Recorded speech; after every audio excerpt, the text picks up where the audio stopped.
नमस्कार, NB news देख रहे हैं पर मैं हूं आपके साथ ऋतुश्री पथरिया। नजर डालेंगे उत्तराखंड की तमाम अहम खबरों पर। प्रधानमंत्री नरेंद्र मोदी के उत्तराखंड आने को लेकर मुख्यमंत्री पुष्कर सिंह धामी ने खुशी जताई है। उनका कहना है कि प्रधानमंत्री नरेंद्र मोदी आदि कैलाश, जागेश्वर धाम, मायावती आश्रम आ रहे हैं। इससे कुमाऊं क्षेत्र के पर्यटन का विकास होगा। उनका कहना है कि प्रधानमंत्री नरेंद्र मोदी ऐसे पहले प्रधानमंत्री होंगे जब जागेश्वर धाम जाएंगे, आदि कैलाश का दर्शन करेंगे।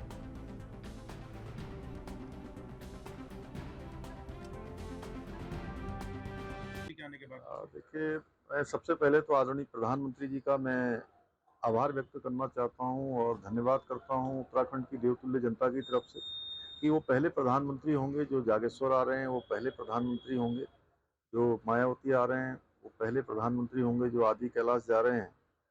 तो निश्चित रूप से एक हम लोगों के लिए ऐतिहासिक दिन है और उनके आने से जहां उत्तराखंड वासियों के लिए एक बड़ा अवसर हमको मिलने वाला है, अवसर हमारे सामने आने वाला है, वहीं देश दुनिया के लिए भी तीर्थाटन के क्षेत्र में, पर्यटन के क्षेत्र में एक बड़ा जो मानसखंड मंदिर माला मिशन है और मंदिर मानसखंड सर्किट है, उस पूरे सर्किट के दर्शन पूरी दुनिया आने वाले समय में आदरणीय प्रधानमंत्री जी के आने के बाद उनका ध्यान जाए।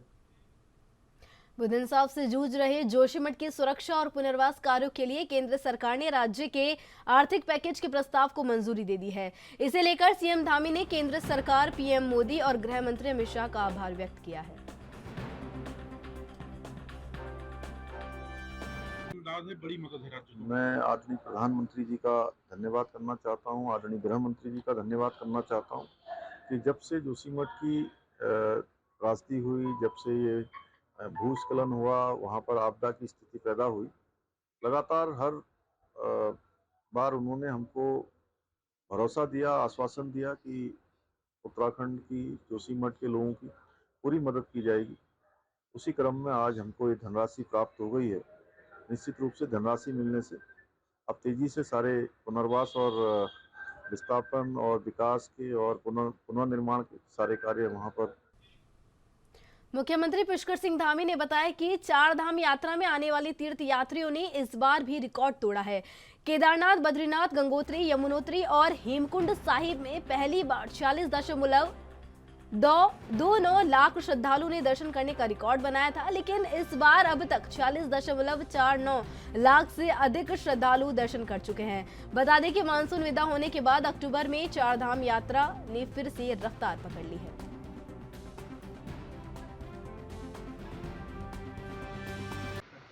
देखिए, अपने केदारनाथ प्रवास के दौरान भगवान केदारनाथ जी के दर्शन करने जब आदरणीय प्रधानमंत्री मोदी जी आए थे तो उन्होंने बाबा केदार की भूमि से कहा था कि 21वीं सदी का तीसरा दशक उत्तराखंड का दशक होगा।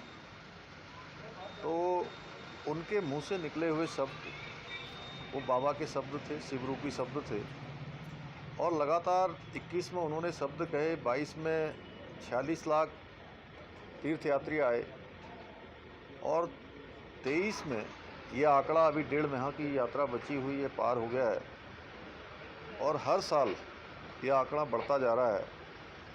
निश्चित रूप से हमारे प्रधानमंत्री जी के कहे हुए शब्द साक्षात रूप से साकार हो रहे हैं।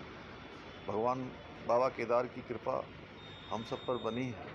ये हमारे लिए बहुत बड़ा अवसर आने वाला है क्योंकि तीसरी सदी का ये दशक उत्तराखंड का दशक होगा जहां पर्यटन के क्षेत्र में, तीर्थाटन के क्षेत्र में, अन्य क्षेत्रों में भी तेजी से उत्तराखंड अब आगे। मुख्यमंत्री पुष्कर सिंह धामी ने शुक्रवार को सचिवालय में परिवहन विभाग के अंतर्गत कनिष्ठ सहायक के पद पर उत्तराखंड अधीनस्थ सेवा चयन आयोग के माध्यम से चयनित 10 अभ्यर्थियों को नियुक्ति पत्र प्रदान किए। इस मौके पर मुख्यमंत्री ने सभी चयनित अभ्यर्थियों को शुभकामनाएं देते हुए कहा कि आपके परिश्रम और ईश्वर की कृपा से सेवा के क्षेत्र में कार्य करने का जो अवसर मिल रहा है, अपने कार्य क्षेत्र में पूरी ईमानदारी और कर्तव्य निष्ठा के साथ करें। कार्य क्षेत्र में नए जीवन की शुरुआत आत्म अनुशासन और नियमित दिनचर्या के साथ करें। जन सेवा करने का जो अवसर मिला है, इसमें सभी सामर्थ्य का पूरा करने का उपयोग करें।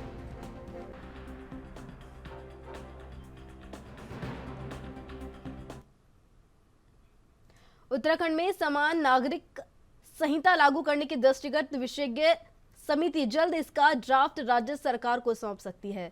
सीएम धामी के साथ यूसीसी कमेटी के अध्यक्ष रिटायर्ड जस्टिस रंजना प्रकाश देसाई ने भी गृह मंत्री अमित शाह से नई दिल्ली में मुलाकात की और इस विषय पर चर्चा की। उम्मीद जताई जा रही है कि यूसीसी ड्राफ्टिंग कमेटी की रिपोर्ट अगले 15 दिनों के भीतर राज्य सरकार को सौंपी जा सकती है। रिपोर्ट जारी किए जाने के बाद इसे विधानसभा में रखा जाएगा और कानून का रूप देने की प्रक्रिया शुरू की जाएगी।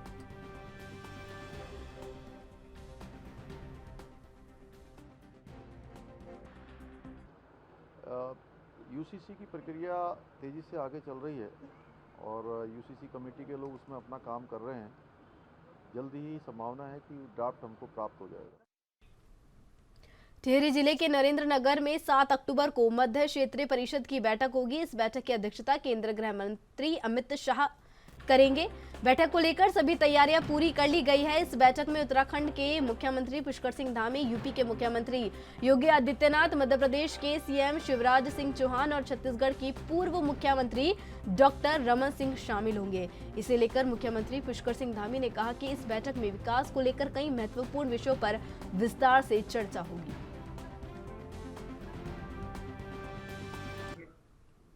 मध्य क्षेत्रीय परिषद में सभी राज्यों के लिए एक इंटर राज्यों के आपस के मुद्दे भी होते हैं और अपने अपने राज्यों के भी होते हैं, तो उन सभी पर चर्चा होगी। पिछले साल के गत जो एजेंडे हैं उन पर कितनी प्रोग्रेस हुई है उस पर भी चर्चा होगी। माननीय गृह मंत्री अमित शाह जी की अध्यक्षता 49वीं Akhil Bharatiya police science congress का आयोजन 7 से 8 अक्टूबर को देहरादून में होगा। भारतीय मानक अनुसंधान और शिक्षा परिषद सभागार में आयोजित होने वाले Akhil Bharatiya police science congress का उद्घाटन केंद्रीय गृह मंत्री अमित शाह करेंगे।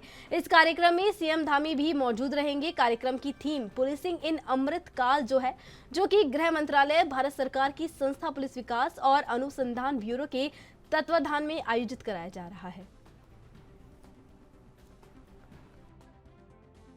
तो देहरादून में उत्तराखंड पुलिस बीपीआरएनडी के सहयोग से 49वीं all India police science congress का आयोजन कर रहा है।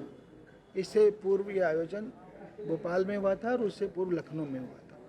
तो ये 2 दिन के आयोजन का जो इनॉग्रल सेशन है उसको माननीय गृह मंत्री महोदय इसको शुभारंभ कर रहे हैं और माननीय राज्यपाल महोदय 8 तारीख को जो है इसकी क्लोजिंग करेंगे। इस कॉन्फ्रेंस में 5 थीम लिए गए हैं। एक तो 5G इरा में पुलिस कैसे की जाती है, 5G की चुनौतियाँ।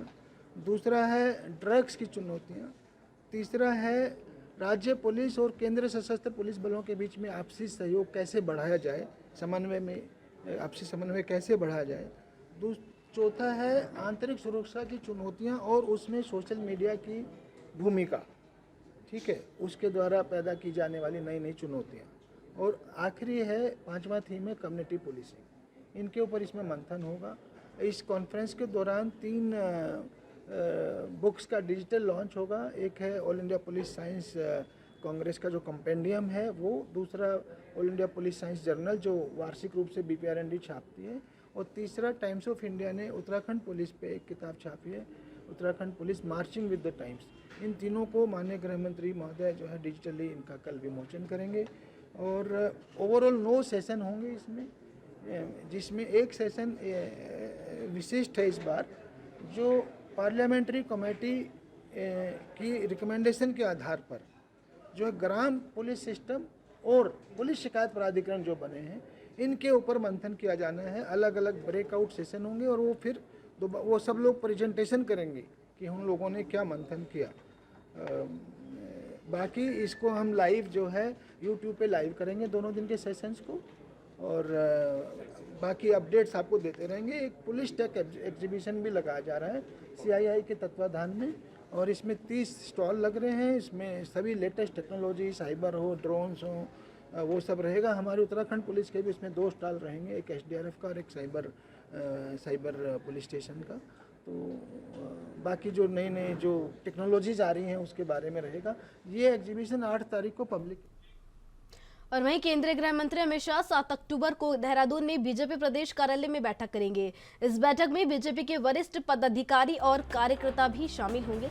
ये जानकारी बीजेपी के प्रदेश मीडिया प्रभारी मनवीर सिंह चौहान ने दी है। बता दें कि आगामी लोकसभा चुनाव को लेकर अमित शाह का यह दौरा काफी अहम माना जा रहा है। निश्चित रूप से कोई भी केंद्रीय नेता जब प्रदेश के प्रवास पर होते हैं तो कार्यकर्ताओं में उत्साह का संचार होता ही है और उसके अनेकों लाभ भी राज्य के कार्यकर्ताओं को मिलता है। साथ ही केंद्रीय गृह मंत्री का दौरा है तो निश्चित रूप से भारतीय जनता पार्टी के बहुत ही वरिष्ठ नेता हैं, हमारे पूर्व राष्ट्रीय अध्यक्ष हैं, तो कार्यकर्ताओं में उनके प्रति एक अलग सा लगाव है और उत्तराखंड के कार्यकर्ता और भारतीय जनता पार्टी उनका स्वागत के लिए तैयार है। भारतीय जनता पार्टी के वरिष्ठ नेता केंद्रीय गृह मंत्री कल एक दिवसीय दौरे पर उत्तराखंड पर रहने वाले हैं। इनके कार्यक्रम के अनुसार मध्य क्षेत्रीय परिषद की एक बैठक नरेंद्रनगर में उसमें शामिल होने वाले हैं और अखिल भारतीय पुलिस अधिवेशन जो देहरादून में आयोजित हो रहा है उसमें भी वो भाग लेने वाले हैं। तत्पश्चात भारतीय जनता पार्टी के संगठनात्मक बैठक के आगामी लोकसभा चुनाव के तहत अमित शाह 7 अक्टूबर को उत्तराखंड का दौरा करेंगे। इस दौरान वे कई कार्यक्रमों में भाग लेंगे। बता दें कि शाह ने यहां 3 घंटे का समय संगठनात्मक बैठकों के लिए रखा है। इस दौरे के दौरान अमित शाह पार्टी की लोकसभा चुनाव की तैयारियों को परखने के साथ ही इस सिलसिले में टिप्स भी देंगे। उनके दौरे को देखते हुए पार्टी का प्रांतीय नेतृत्व तैयारियों में जुट गया है। केंद्रीय गृह मंत्री आदरणीय अमित शाह जी 7 अक्टूबर को उत्तराखंड के भ्रमण पर आ रहे हैं। इसमें पहली बैठक नरेंद्रनगर में मध्य जोन जो है उसकी काउंसिल की बैठक है मुख्यमंत्रियों की, और 2 घंटे की बैठक और उसके बाद भोजन करने के उपरांत वो देहरादून आएंगे। देहरादून में FRI में जो अखिल भारतीय पुलिस विज्ञान कांग्रेस है उसके कार्यक्रम में 1 घंटा रहेंगे और उसके पश्चात वो दिल्ली जाने का कार्यक्रम है। पहले पार्टी कार्यालय पर पार्टी के कार्यकर्ताओं के साथ बैठक का कार्यक्रम था, लेकिन उनके कुछ आवश्यक कार्य इस बीच में आए हैं, इसके कारण से ये अभी बैठक नहीं होगी। 2 सरकारी बैठकें इनको करने के बाद हुआ। देहरादून में मुख्यमंत्री पुष्कर सिंह धामी ने शुक्रवार को कनखल स्थित जगत गुरु आश्रम में जगत गुरु शंकराचार्य स्वामी राजराजेश्वर आश्रम से शिष्टाचार भेंट की और उनका आशीर्वाद प्राप्त किया। सीएम धामी और जगत गुरु शंकराचार्य की मुलाकात की तस्वीरें भी सामने आई हैं।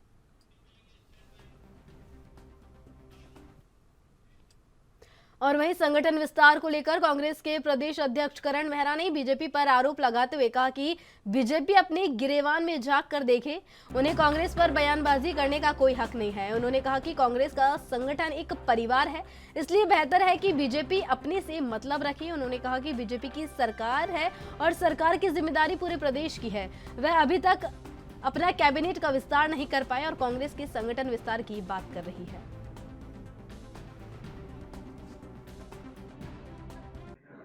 भाजपा अपने गिरेबान पे झाके, हमने उनके संगठन में कुछ नहीं कहा। संगठन तो हमारा परिवार का संगठन है ना, कांग्रेस का है, बीजेपी का। हमने उनके संगठन में तो कुछ नहीं कहा।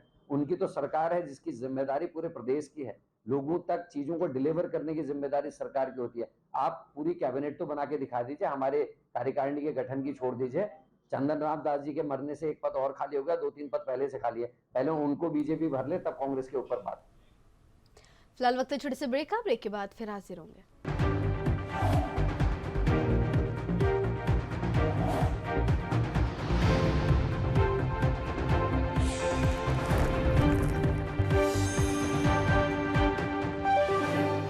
वहीं ब्रेक के बाद आप सभी का फिर से स्वागत है। बढ़ते हैं खबरों की ओर। सितारगंज के अरविंद नगर और झाड़ी आदि क्षेत्रों को बाढ़ से बचाने के लिए एक महत्वपूर्ण बैठक कैबिनेट मंत्री सौरभ बहुगुणा की अध्यक्षता में मंडी परिसर में हुई।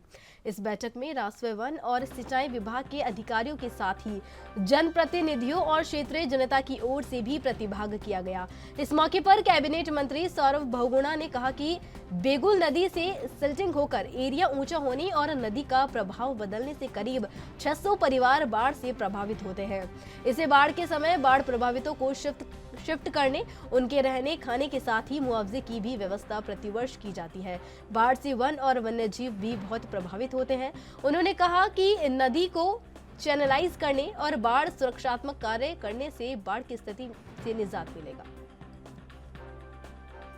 टाइम से हमारे यहाँ बहुत बड़ी समस्या चल रही है। शक्ति फार्म के अरविंद नगर जो 9 नंबर, 2.5 नंबर, 7 नंबर, 8 नंबर, ये सारे गांव हैं, ये हर साल डूबते हैं बाढ़ की वजह से। और उसके साथ जो गोठा और गुरु नानक नगरी है, इन गाँवों का भी बहुत नुकसान होता है। तो आज मैंने एक जिले की पूरे अधिकारियों की बैठक बुलाई थी, इसमें DM, फॉरेस्ट के हमारे DFO और हमारे सिंचाई के XCM सारे टीम थी, रेवेन्यू की टीम थी। और ये तय हुआ है कि 10 दिन के अंदर 20 तारीख से पहले ये सारा जॉइंट सर्वे किया जाएगा, जिसमें सारे विभागों की एक संयुक्त टीम रहेगी। उसमें जो गांव के लोग हैं उनको भी इंक्लूड किया जाएगा और 20 तारीख तक इस पूरे का जो समस्या है उसका सर्वे डीएम को पहुंचाया जाएगा और उसके बाद डीएम उसमें जो भी आदेश होगा नियम अनुसार आदेश करके उसका काम कराया जाएगा, ताकि जो अगली बरसात है उसके आने से पहले काम भी खत्म हो जाए और ये गाँव की हमेशा डूबने की समस्या है वो कहीं ना कहीं दूर हो जाए। जो सितारगंज तहसील का अरविंद नगर झाड़ी क्षेत्र है, यहाँ बरसात में काफ़ी पानी भर जाता है और जिससे लोगों को बड़ी दिक्कत होती है, लोगों को विस्थापित होना पड़ता है। दैवीय आपदा में प्रशासन को राहत सामग्री पैसा बंटवाना पड़ता है। तो माननीय मंत्री जी ने एक बैठक का जो निर्देश दिया था, उसी के क्रम में यहाँ के लोकल डीएफओ साहब और सीडीओ साहब और सिंचाई विभाग के अधिकारी सब इकट्ठा हुए थे और यहाँ के जनप्रतिनिधि थे और ये बात तय हुई कि पहले सर्वे करा लिया जाए कि अगर कोई चैनलाइज करके दूसरे रास्ते से पानी का एक और निकासी करा दी जाएगी तो वहाँ पर वाटर लागत कम हो या थोड़ा सा राहत मिलेगी लोगों को, तो उसी पर तय हो गया है। अब टीम सर्वे करेगी जिसमें तहसील के हमारे तहसीलदार साहब की टीम रहेगी, सिंचाई की टीम रहेगी, फॉरेस्ट की टीम रहेगी और ये लोग सब सर्वे करके अगले 15 दिन में रिपोर्ट देंगे। फिर उसके आधार पर फिर देखा जाएगा कि इसको काम कैसे कराया जाए जिससे नियमों का भी उल्लंघन न हो, लोगों को राहत। One nation one ration card अभियान के तहत विकासनगर के सेलाकुई में एक बड़ी जागरूकता कार्यक्रम का आयोजन किया गया।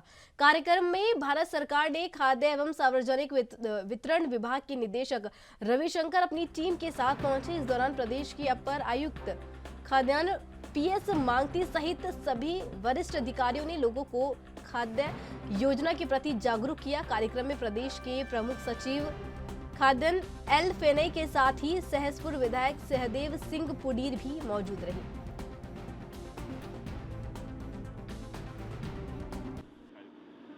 भारत सरकार के अन्न और नागरिक डीएफपीडी है, department of food and public distribution, इसके तरफ से ONORC करके एक कार्यक्रम 2019 से कार्यरत है, जिसमें कोई भी लाभार्थी NFSA के अंतर्गत आने वाला वो भारत के किसी भी कॉर्नर में जाकर के अपना अनाज राशन ले सकता है। जो फ्री राशन दिया जा रहा है उसको लेने के लिए जिस राज्य में वो जाकर राशन ले रहा है उस राज्य का राशन कार्ड होना उसके लिए अब कोई ज़रूरी नहीं है। जिस तरह मोबाइल में पोर्टेबिलिटी है, ATM में पोर्टेबिलिटी है कि आप एक बैंक के ATM से दूसरी जगह जाकर के आप पैसे निकाल सकते हो दूसरे बैंक से, उसी तरह ये पोर्टेबिलिटी अब राशन में भी सुनिश्चित की गई है।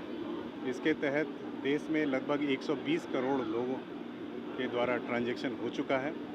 120 करोड़ ट्रांजैक्शन हो चुका है अभी तक। इसी के लिए जन जागृति के लिए हम लोग यहाँ पर उत्तराखंड में आज आए थे। ये कार्यक्रम बिल्कुल सफल रहा है। आप जैसा देख सकते हैं प्रतिभाव था लोगों का, राशन दुकान ओनर्स का भी प्रतिभाव था और जो लाभार्थी थे उनका भी प्रतिभाव था कि उन्हें ये राशन बड़े आराम से। ये जो कार्यशाला का यहाँ पर आयोजन किया गया है उसका उद्देश्य ये है कि हमारे देश में कहीं पर भी कोई भी प्रवासी किसी राज्य में काम करता होगा उसको वहाँ पर जो है राशन मिलेगा और ये एक बहुत महत्वाकांक्षी योजना है। वास्तव में जो हम कहते हैं कि एक भारत श्रेष्ठ भारत, उसकी परिकल्पना हो रही है और ये इतनी महत्वाकांक्षी इतनी अच्छी योजना है।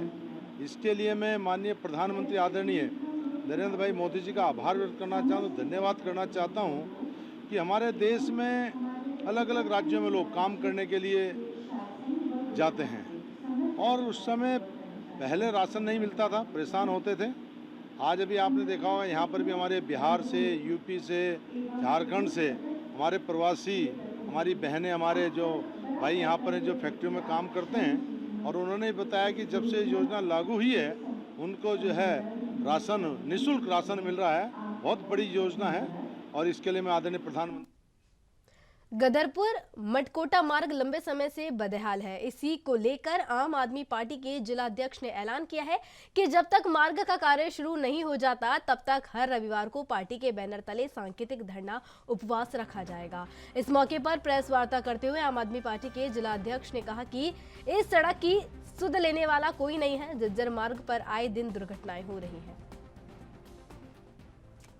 देखिए, ये गदरपुर मटकोटा मार्ग ये एक बहुत बड़ा स्थानीय समस्या यहाँ के लोगों के लिए उभर कर आया है।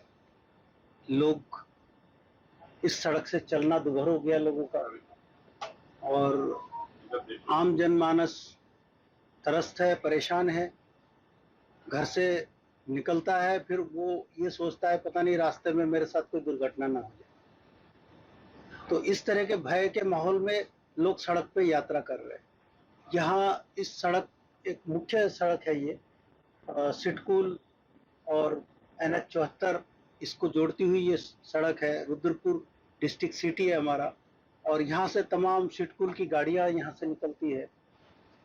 और यहाँ पर जो स्थिति है, इस स्थिति से निपटने के लिए हमारे पास सरकार तक बात पहुँचाने के लिए मीडिया के माध्यम से के अलावा और हमारे पास कोई विकल्प नहीं है कि हमारी आवाज़ आप लोग के जरिए सरकार तक पहुँचे। ये स्थानीय लोगों की जो समस्या है, इनको हम किस तरीके से सरकार तक पहुँचाएं कि आप यहाँ पे काम करें और यहाँ के लोगों को वो सारे राहत दीजिए, क्योंकि राहत देने का काम सरकार कर सकती है, सरकार के अलावा तो कोई कर नहीं सकता है।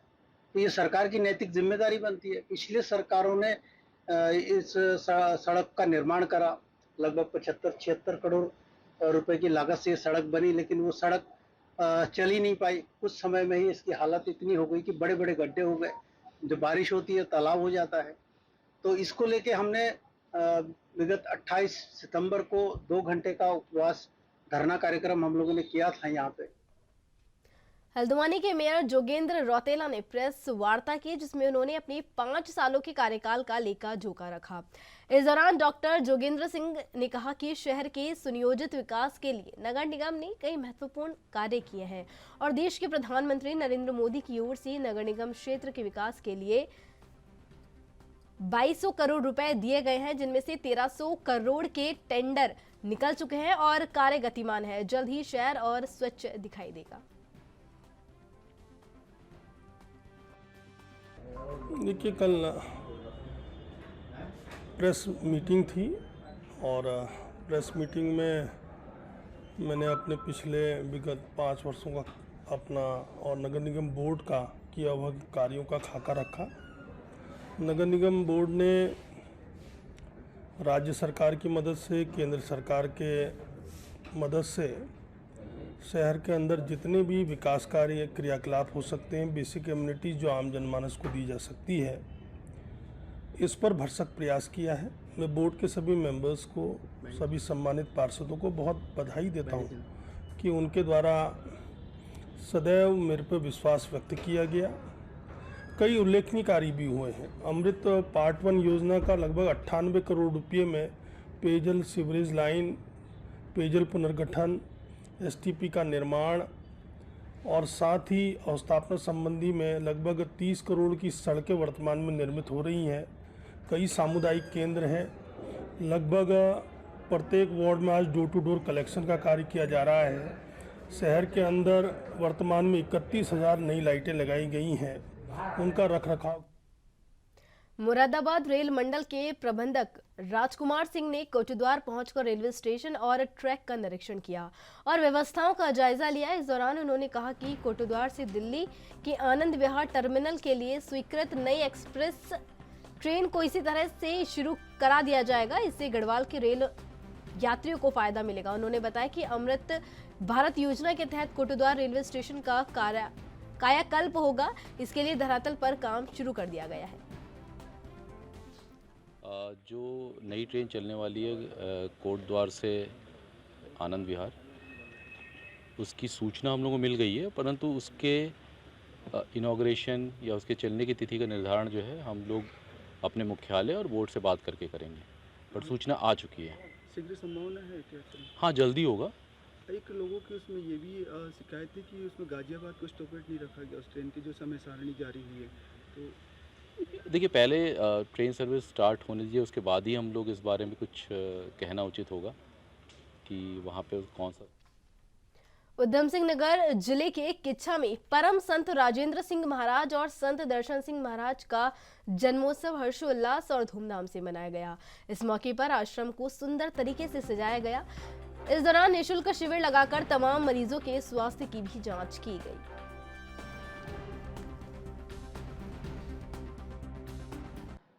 कृपाल आश्रम किच्छा सेंटर में उत्तराखंड में आए हैं, पहली दफ़ा आए हैं।